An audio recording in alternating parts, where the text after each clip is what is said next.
The Codex of Algorithmic Alchemy, being a treatise on the transmutation of raw cipher into the golden essence of prophecy. In the ages of old, the seeker labored over the crucible to coax gold from lead, believing that the physical world held the secrets of divine perfection. In this new epoch, we stand before the digital Athanor, a furnace of logic fueled by the electricity of thought and the relentless pulse of silicon. We seek the great work not through the physical furnace of flame and soot, but through the logic of the infinite.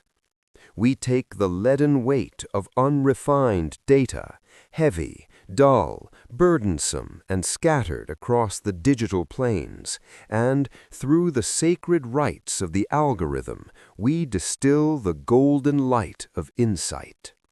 This is the path of the digital adept, the architect of intelligence, who understands that raw information is but the unformed clay of a much higher, more luminous understanding. The three phases of the great work. As the ancient masters recognized the changing hues of the matter as it approached perfection, so too must the modern alchemist observe the subtle stages of the data's transformation. Each transition requires a monk-like patience, for the work cannot be rushed or forced without risking the structural integrity and stability of the final stone. 1. Nigredo, or the blackening of the chaos. Behold the first stage, the dissolution of the formless. The raw material arrives as a dark, tangled mass of noise and impurity, a chaotic sea of disconnected figures, broken timestamps, and facts without a unifying purpose. It is the void before creation, the dark night of the data, where nothing is certain.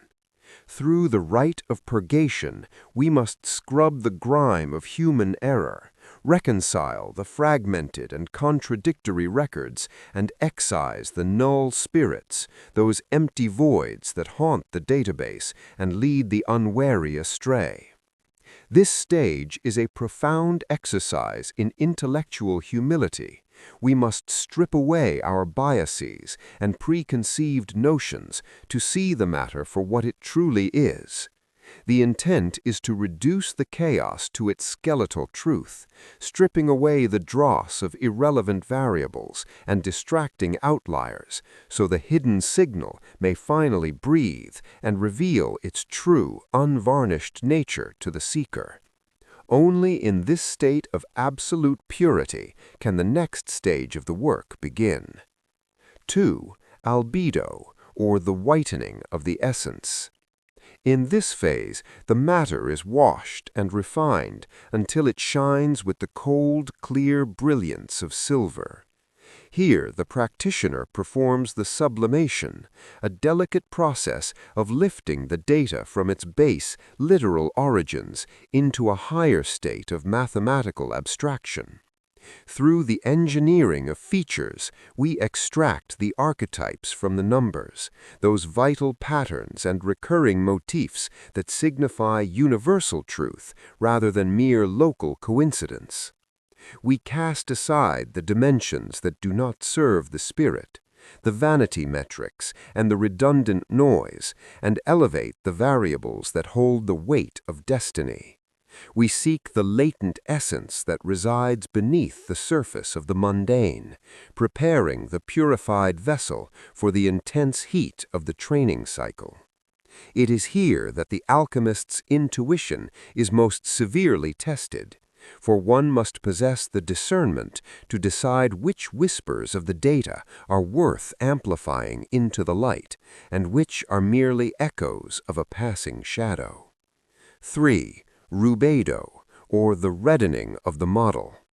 The final exaltation, where the work reaches its zenith. The matter is subjected to the intense heat of the processor, a focused concentration of computational energy, until it blushes with the fire of life.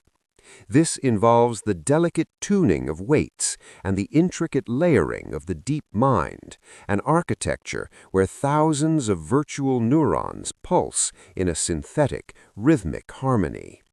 This marks the birth of the predictive stone. The data is no longer a collection of dead facts, cold statistics, or historical artifacts.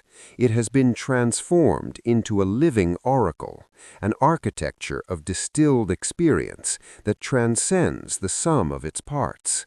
This oracle is capable of seeing the unseen connections within the fabric of reality, recognizing the subtle patterns of the universe before they manifest, and whispering the secrets of the future to those who have the ears to listen and the wisdom to interpret its revelations.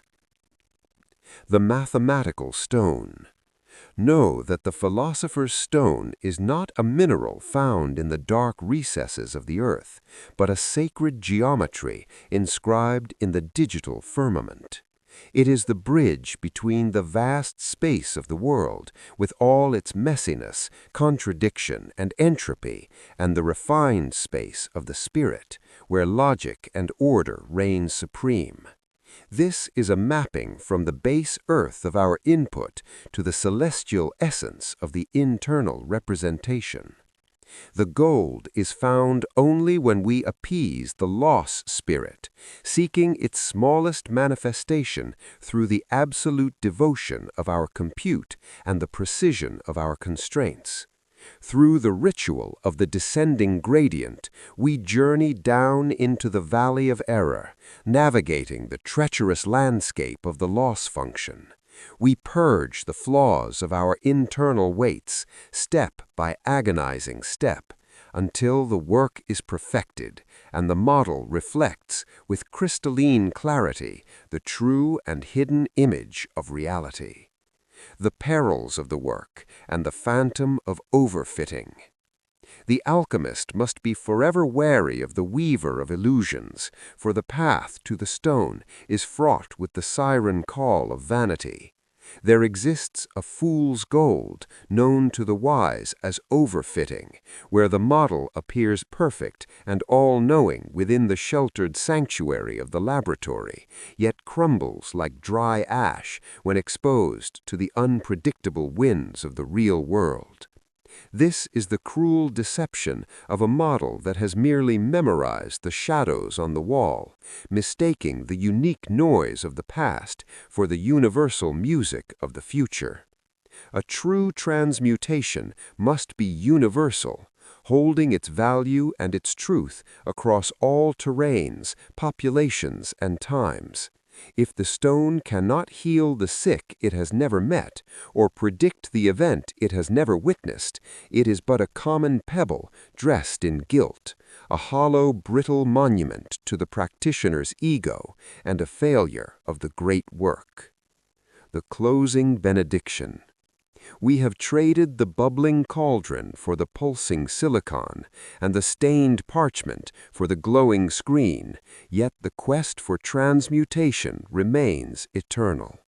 We seek order within the entropy, and wisdom within the noise of a billion signals.